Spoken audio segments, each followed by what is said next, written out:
وَلِلَّهِ الْأَسْمَاءُ الْحُسْنَى، اور اللہ ہی کے لیے ہیں تمام اچھے نام، فَادْعُوهُ بِهَا، پس اسے اس کے ناموں کے ساتھ پکارو۔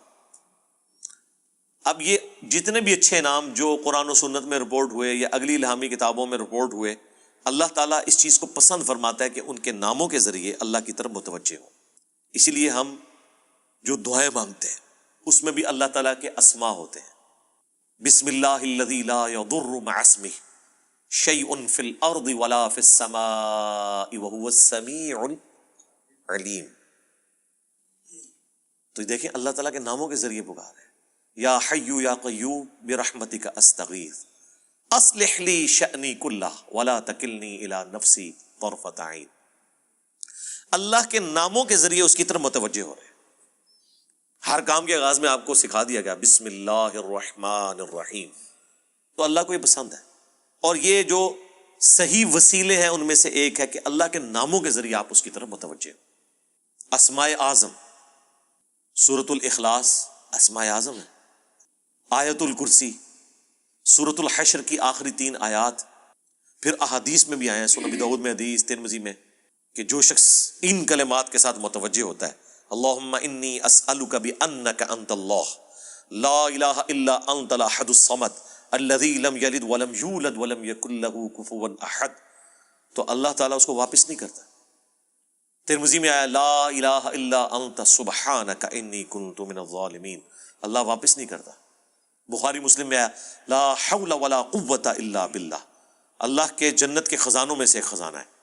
تو یہ اسماء الحسنہ جو ہیں اللہ تعالیٰ کے نام، اس کے صفاتی نام، وہ نہیں ہے جو آپ کو صوفیاء بتا رہے ہوتے ہیں کہ اتنے ہزار دفعہ یہ نام کی تسبیح کھینچ لیں، وہ نہیں، وہ ایک دفعہ ہی بہت ہے میرے بھائی، یہ ایک ہی دوائی کام کر دیتی ہے۔ زیادہ زیادہ 3 دفعہ دعائیں آئی ہوئی ہیں، 7 دفعہ آئی ہوئی ہیں، 10 دفعہ آئی ہیں، اس سے زیادہ نہیں، سوائے تسبیحات کے جو 33 دفعہ ہیں یا 100 دفعہ ہیں۔ دعائیں تو آپ کو آیت الکرسی ایک ہی دفعہ پڑھنی ہے فرض نماز کے بعد۔ ابو داؤد میں حدیث ہے ایک دفعہ پڑھ لو صبح کے وقت، لا الہ الا اللہ وحدہ لا شریک لہ لہ الملک ولہ الحمد وہو علی کل شیء قدیر، شام تک اللہ کے قلعے میں ہو، اللہ کی طرف سے شیاطین کے اگینسٹ قلعے میں ہو، شام کو پڑھ لو صبح تک قلعے میں۔ ابو داؤد ترمذی میں ہے کہ جو شخص صبح اور شام 3 دفعہ آخری 3 صورتیں پڑھ لیتا ہے ہر چیز سے اسے کفایت کر جائے گی۔ بخاری مسلم میں حدیث ہے جو رات کو سونے سے پہلے سورۃ البقرہ کی آخری 2 آیات ایک دفعہ بس پڑھ لے، جو کچھ مانگا مل جائے گا اور ہر چیز سے اسے کافی ہو جائے گی۔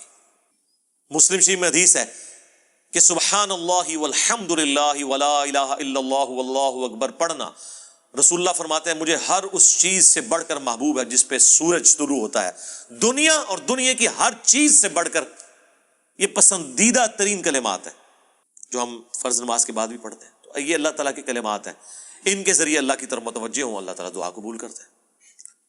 وہ ترمذی میں حدیث ہے ایک شخص آیا، اس نے نماز پڑھی، پھر تیزی سے دعا شروع کر دی، آپ نے فرمایا سائل نے جلدی کی۔ ایک دوسرا شخص آیا، اس نے پہلے اللہ کی حمد بیان کی، پھر دروشی پڑھا، پھر دعا مانگی، فرمایا سل تعطا سل تعطا، مانگ تجھے دیا جائے گا، مانگ تجھے دیا جائے گا۔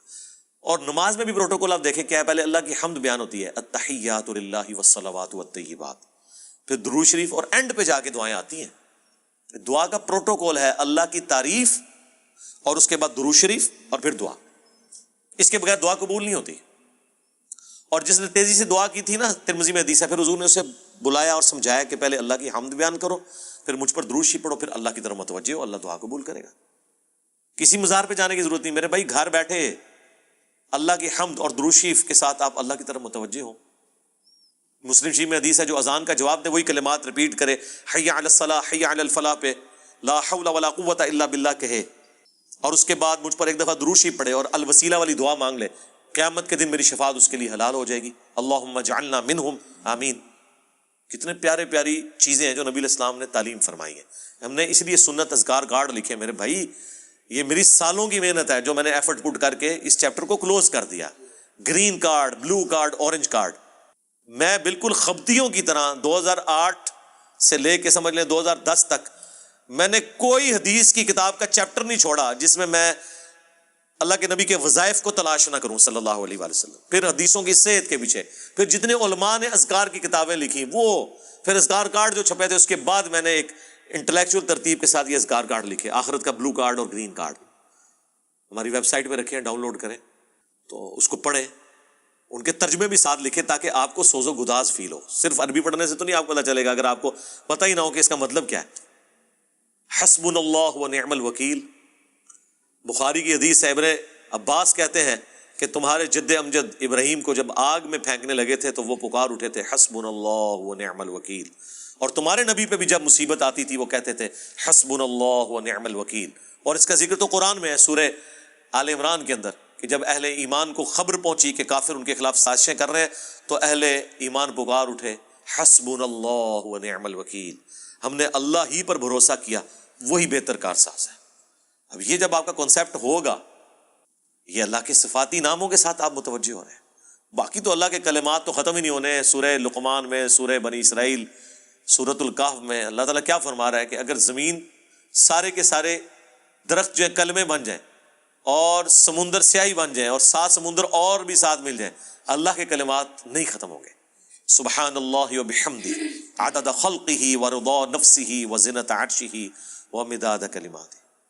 بخاری میں حدیث ہے اللہ تعالیٰ کے 99 نام ہیں، جو ان کو لے لے گا تو اس پہ جنت واجب ہو جائے گی. لینے سے مراد یہ نہیں ہے کہ مطلب وہ ان کی صرف تسبیح کھینچتا رہے گا، مراد یہ کہ وہ اللہ تعالیٰ کو سیریس لے گا. اور لوگ وہ خالی نام پڑھ رہے ہوتے ہیں، کہتے ہیں بس جنت ہوگی، نماز پڑھنے کی لوڑ ہی کوئی نہیں. بھائی اگر یہ سنن صحیح الکبریٰ میں حدیث ہے نا کہ جو آیت الکرسی فرض نماز کے فوراً بعد پڑھتا ہے مرتے ہی جنت میں داخل ہوگا. جنت اور اس کے درمیان صرف موت کا وقفہ ہے، تو اس کے لیے نماز بھی پڑھنی پڑے گی. صرف آیت الکرسی پڑھنے سے کچھ نہیں ہونا. تو یہ اللہ تعالیٰ ہمارا کہ تمام اچھے نام اللہ کے لیے، ان کو اس کے ناموں کے ساتھ پکارو. وَذَرُوا الَّذِينَ يُلْحِدُونَ فِي أَسْمَائِهِ. اور چھوڑ دو جو کج روی کرتے ہیں اللہ کے ناموں کے ساتھ. اب یہ مشرکین عرب جو ہیں رحمان نام سے بڑا چڑھتے تھے، تو پھر اللہ نے سورہ بنی اسرائیل میں کہا کہ اللہ کو چاہے اللہ کہہ کر پکارو چاہے رحمان کہہ کر، تمام اچھے نام اس کے ہیں.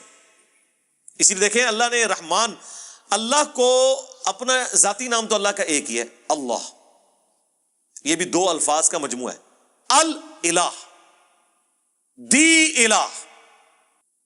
مدینہ کوئی بھی شہر، المدینہ مدینہ المنورہ. الہ معبود، جھوٹا ہے سچا کوئی بھی. الہ ایک ہی معبود ہے سچا.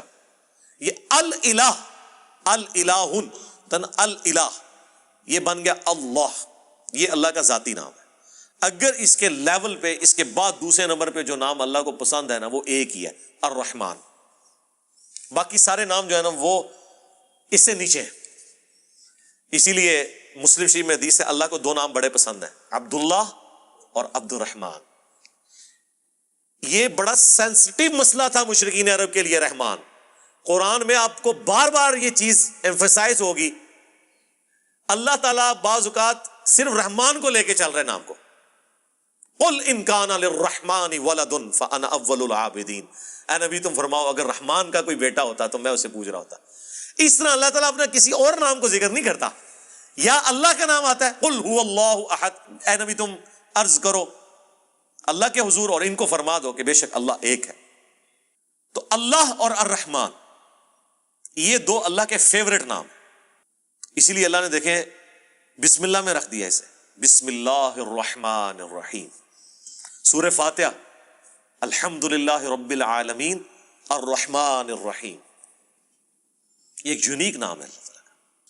تو جو کجروی اختیار کرتے ہیں ان کو ان کے حال پہ چھوڑ دو. سَيُجْزَوْنَ مَا كَانُوا يَعْمَلُونَ. ان قریب ان کے برے اعمال کی سزا ان کو دے دی جائے گی.